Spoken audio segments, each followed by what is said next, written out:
non si incontrano mai, proprio mai.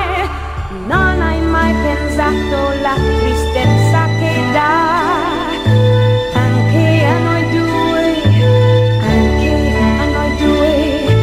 La valigia aperta sopra il letto che sta aspettando un'altra etichetta.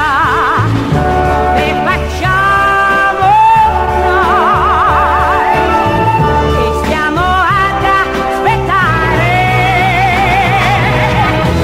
una sera a Firenze, una sera che piove,